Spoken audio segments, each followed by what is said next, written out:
ज्येष्ठ संकष्टी गणेश चतुर्थी व्रत कथा। एक दंत गणेश चतुर्थी व्रत कथा। बहुत समय पहले की बात है।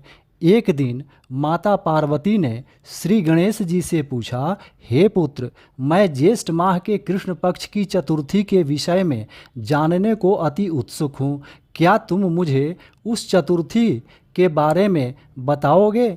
उस चतुर्थी पर व्रत करने का क्या विधान है और उसकी क्या कथा है, वह सब मुझसे विस्तार पूर्वक कहो। माता पार्वती की बात सुनकर भगवान श्री गणेश जी बोले, हे माता, ज्येष्ठ माह के कृष्ण पक्ष की चतुर्थी को एक दंत संकट चतुर्थी के नाम से जाना जाता है।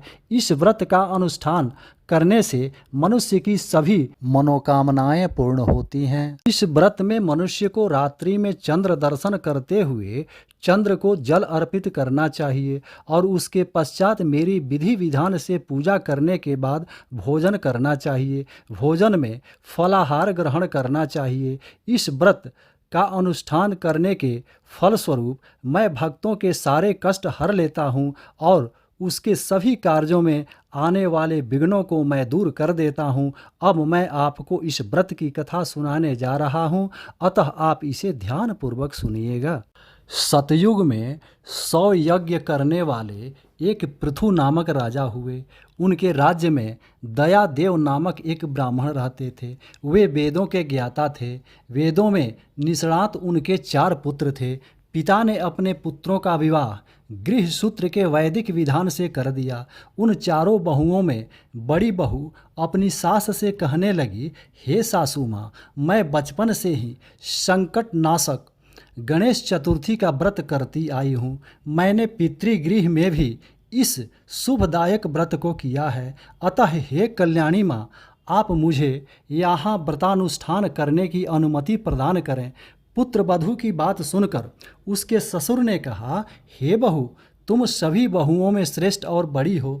तुम्हें किसी प्रकार का कष्ट नहीं है और न तुम भिक्षुणी हो। ऐसी स्थिति में तुम किस लिए व्रत करना चाहती हो? हे सौभाग्यवती, अभी तुम्हारा समय भोग उपभोग करने का है। ये गणेश जी कौन हैं? फिर तुम्हें करना ही क्या है? कुछ समय पश्चात बड़ी बहू गर्भवती हो गई। 10 महीने के बाद उसने एक सुंदर बालक को जन्म दिया। उसकी सास बराबर बहू को व्रत करने का निषेध करने लगी और व्रत छोड़ने के लिए बहू को बाध्य करने लगी। व्रत भंग होने के फलस्वरूप गणेश जी कुछ दिनों में कुपित हो गए और उसके पुत्र के विवाह काल में वर वधू के सुमंगली के समय उसके पुत्र का अपहरण कर लिया। इस अनहोनी घटना से मंडप में खलबली मच गई। सब लोग व्याकुल होकर कहने लगे, लड़का कहाँ गया? किसने अपहरण कर लिया? बारातियों द्वारा ऐसा समाचार पाकर उसकी माता अपने ससुर दयादेव से रो रो कर कहने लगी, हे ससुर जी, आपने मेरे गणेश चतुर्थी व्रत को छुड़वा दिया है, जिसके परिणाम स्वरूप ही मेरा पुत्र गायब हो गया है। अपनी पुत्र वधू के मुख से ऐसी बात सुनकर ब्राह्मण दयादेव बहुत दुखी हुए। साथ ही पुत्र वधू भी बहुत दुखित हुई। पति के लिए दुखित पुत्र वधू प्रतिमास संकट नाशक गणेश चतुर्थी का व्रत करने लगी। एक समय की बात है कि गणेश जी एक वेदज्ञ और दुर्बल ब्राह्मण का रूप धारण करके भिक्षाटन के लिए इस मधुर भाषिणी के घर आए। ब्राह्मण ने कहा, हे बेटी, मुझे भिक्षा स्वरूप इतना भोजन दो कि मेरी क्षुधा शांत हो जाए। उस ब्राह्मण की बात सुनकर उस धर्मपरायण कन्या ने उस ब्राह्मण का विधिवत पूजन किया। भक्ति पूर्वक भोजन कराने के बाद उसने ब्राह्मण को वस्त्रादि दिए। कन्या की सेवा से संतुष्ट होकर ब्राह्मण कहने लगा, हे कल्याणी, हम तुम पर प्रसन्न हैं। तुम अपनी इच्छा के अनुकूल मुझसे वरदान प्राप्त कर लो। मैं ब्राह्मण वेशधारी गणेश हूँ और तुम्हारी प्रीति के कारण यहाँ आया हूँ। ब्राह्मण की बात सुनकर कन्या हाथ जोड़कर निवेदन करने लगी, हे विघ्नेश्वर, यदि आप मुझ पर प्रसन्न हैं तो मुझे मेरे पति के दर्शन करा दीजिए।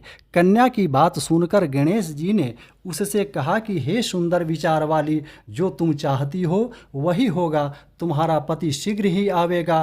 कन्या को इस प्रकार का वरदान देकर गणेश जी वहाँ से अंतर्ध्यान हो गए।